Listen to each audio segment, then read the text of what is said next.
जय हो माँ भगवती दुर्गा।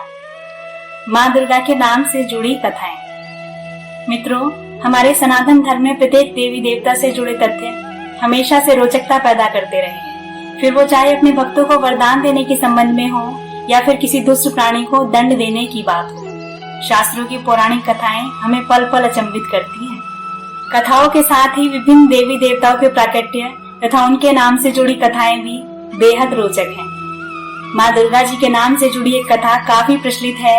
माना जाता है कि माँ दुर्गा, जिन्हें हम माँ काली के नाम से भी जानते हैं, उनका नाम एक बड़ी घटना के बाद ही दुर्गा पड़ा था। श्री दुर्गा सप्तशती में वर्णित एक कथा के अनुसार एक दुष्ट प्राणी पर विजय प्राप्त करने के पश्चात ही देवी को दुर्गा नाम से बुलाया गया। यह तब की बात है जब प्रहलाद के वंश में दुर्गम नाम का एक अति भयानक, क्रूर और पराक्रमी दैत्य पैदा हुआ। इस दैत्य के जीवन का एक ही मकसद था, सभी देवी देवताओं को पराजित कर समस्त सृष्टि पर राज करना। लेकिन जब तक महान देवता इस दुनिया में मौजूद थे, तब तक दुर्गम के लिए यह करना मुश्किल ही नहीं बल्कि नामुमकिन था। लेकिन अपनी सूझबूझ से दुर्गम ने यह पता लगा लिया था कि जब तक देवताओं के पास महान वेदों का बल है, तब तक उनका कोई कुछ भी नहीं बिगाड़ सकता। इसीलिए दुर्गम ने उन वेदों को हड़पने की योजना बना डाली। उसका मानना था कि यदि वेद देवताओं से दूर हो जाएंगे तो वो शक्तिहीन होकर पराजित हो जाएंगे। दुर्गम ने हिमालय पर्वत पर जाकर तपस्या करने का फैसला किया। वहां जाकर उसने सृष्टि के रचयिता ब्रह्मा जी को प्रसन्न करने के लिए कठोर तपस्या आरंभ कर दी। यदि उसकी तपस्या से ब्रह्मा जी खुश हो गए तो वरदान में उनसे जो चाहे वो मांग सकता था। इसीलिए दुर्गम ने तपस्या शुरू की। सैकड़ों साल बीत गए, लेकिन दुर्गम तपस्या में ही लीन रहा। उसकी कठोर तपस्या के तेज से सभी देवता अचंभित और भयभीत हो गए।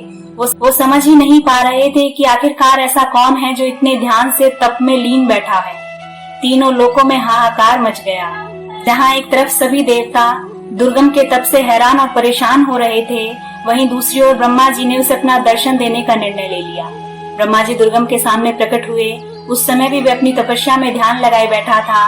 उसे यह भी आभास नहीं हुआ कि ब्रह्मा जी उसके निकट खड़े हुए हैं। मैं तुम्हारी तपस्या से अत्यंत प्रसन्न हूँ और तुम्हें मुँह मांगा वरदान देने आया हूँ। मांगो, तुम्हें क्या चाहिए। भगवान ब्रह्मा जी के वचन सुन दुर्गम ने अपने नेत्र खोले। ब्रह्मा जी को सामने देखकर उसकी खुशी का ठिकाना नहीं रहा। उसे लगा कि अब उसकी सारी मनोकामनाएं पूर्ण हो जाएंगी। वह बोला, हे पितामह, यदि आप मेरे इस कठोर तप से प्रसन्न हैं, तो मुझे सभी वेद देने की कृपा कीजिए। सभी वेद मेरे अधिकार में हो जाएं, ऐसा मुझे आशीर्वाद दीजिए। वेदों के साथ ही मुझे ऐसा अतुल्य बल भी प्रदान कीजिए जिससे कि देवता, मनुष्य, गंधर्व, यक्ष, नाग मुझे कोई भी पराजित ना कर सके। दुर्गम की प्रार्थना सुनते ही ब्रह्मा जी ने तथास्तु कहा और वो वहां से ब्रह्मलोक लौट गए। ब्रह्मा जी द्वारा दुर्गम को वरदान देते ही देवी देवता, ऋषि मुनि सारे वेदों को भूल गए। इतना ही नहीं, सभी स्नान, संध्या, हवन, श्राद्ध, यज्ञ और जप तब सारी वैदिक क्रियाएं नष्ट हो गयी। सारे भूमंडल पर भीषण हाहाकार मच गया। वातावरण ने भी अपना प्रकोप दिखाना आरंभ कर दिया। वर्षा बंद हो गई और पृथ्वी पर चारों ओर अकाल पड़ गया। यह देखकर सभी देवता बहुत दुखी हुए। केवल यही उनकी चिंता का कारण नहीं था, बल्कि शक्तिहीन हो जाने की वजह से वो दैत्यों से भी पराजित हो गए। अब हर जगह पर दैत्यों का ही राज था और देवता बहुत परेशान थे। उनकी परेशानी का हल उन्हें नहीं मिल रहा था। सभी देवताओं ने देवी भगवती से इस कठिनाई का समाधान मांगा। हिमालय पर उन्हें माँ भगवती के साक्षात दर्शन हुए। अपने हालात से परेशान देवताओं ने माँ भगवती से मदद मांगी। तब देवी ने उन्हें यह भरोसा दिया कि वो किसी भी प्रकार से सभी वेदों को दुर्गम से वापस लाएंगी और देवताओं को सौंप देंगी, जिसके फलस्वरूप उन्हें उनकी शक्तियाँ वापस मिल जाएंगी। यह कहकर देवी दुर्गम को पराजित करने के लिए हिमालय से निकल पड़ी। दुर्गम को पहले ही देवी के आने की खबर मिल गई थी, जिसके बाद उसने दैत्यों की विशाल सेना खड़ी कर दी। देवी के साथ देवताओं की भी सेना थी, लेकिन फिर भी दैत्यों की सेना को नष्ट करना कठिन था। वहां पहुंचकर देवताओं और दैत्यों में भयंकर युद्ध आरंभ हो गया। दोनों ओर से भीषण शक्तियों का प्रयोग होने लगा, लेकिन देवों के ऊपर दैत्यों की सेना भारी पड़ रही थी, जिसका प्रमुख कारण था दुर्गम को ब्रह्मा जी द्वारा मिला हुआ वरदान। इस वरदान के अनुसार देवता उसे किसी भी प्रकार से पराजित नहीं कर सकते थे, इसलिए उस पर हो रहे वार का कोई भी असर उस पर नहीं हो रहा था।